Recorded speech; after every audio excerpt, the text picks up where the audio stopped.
Hi friends, welcome back to our channel. நம்ம சேனலில் Oreo ice cream தான் பார்க்க போகிறோம். இது வந்து பார்த்திங்கன்னா கண்டன்ஸ் மில்க்கும் விப்பிங் க்ரீமும் யூஸ் பண்ணி தான் நம்ம செய்ய போகிறோம். நம்ம விப்பிங் க்ரீம் வந்து ஃபஸ்ட்டு நம்ம யூஸ் பண்ணுறதுக்கு முன்னாடி ஃப்ரீசரில் இருந்து ஒரு 6 ஹவர்ஸ் முன்னாடி யூஸ் பண்ணுறதுக்கு முன்னாடி எடுத்து ஃப்ரிட்ஜில் வச்சுக்கோங்க.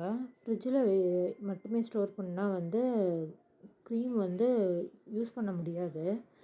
ஸோ இப்போ பார்த்திங்கன்னா நான் ரேஷியோ படி தான் எடுத்திருக்கேன், மெஷர்மெண்ட்லாம் கிடையாது. நீங்கள் என்ன மெஷர்மெண்ட் எடுத்துட்டாலும் 80 to 85% வந்து விப்பிங் க்ரீம் யூஸ் பண்ணிக்கோங்க. ஒரு 10 to 15% மட்டும் கண்டன்ஸ் மில்க் ஆட் பண்ணிக்கோங்க, போதுமானதாக இருக்கும். விப்பிங் க்ரீம்லேயே நம்மளுக்கு வந்து ஸ்வீட்னஸ் இருக்கும். நம்மளோட ஸ்வீட்னஸ் தகுந்த மாதிரி நம்ம வந்து கம்மி பண்ணுறதோ அதிகம் பண்ணுறதோ பண்ணிக்கலாம்.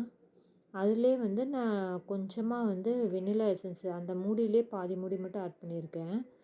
இது நம்ம வந்து ஓரியோன்றதுனால வந்து வெண்ணிலா எசன்ஸே போதுமானது. அதை மட்டும் ஊற்றிட்டு ஒரு பீட் கொடுத்துட்டு ஸ்டிஃப் பீக் வரணும்.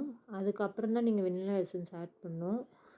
ஆட் பண்ணி மறுபடியும் ஒரு டைம் பீட் பண்ணி எடுத்துகிட்டு, நான் ஓரியோன்றனால இந்த க்ரன்ச்சினஸ் உள்ளே இருக்கணும்னு சொல்லிட்டு நான் கொஞ்சமாக பிஸ்கெட்டை வந்து உடச்சி விட்டு உள்ளே போட்டு பீட் பண்ணிட்டேன். ஒரு ஒரு 2 செகண்டுக்கு அந்த மாதிரி பீட் பண்ணி எடுத்துகிட்டு, அப்புறம் எந்த ட்ரேயில் நீங்கள் ஆட் பண்ணணுன்னு நினைக்கிறீங்களோ அதில் ஆட் பண்ணிக்கோங்க. ஆட் பண்ணிட்டு மேலேயும் வந்து கொஞ்சம் டாப்பிங்ஸாக கொஞ்சம் பிஸ்கெட் போட்டு எடுத்துருக்கேன்.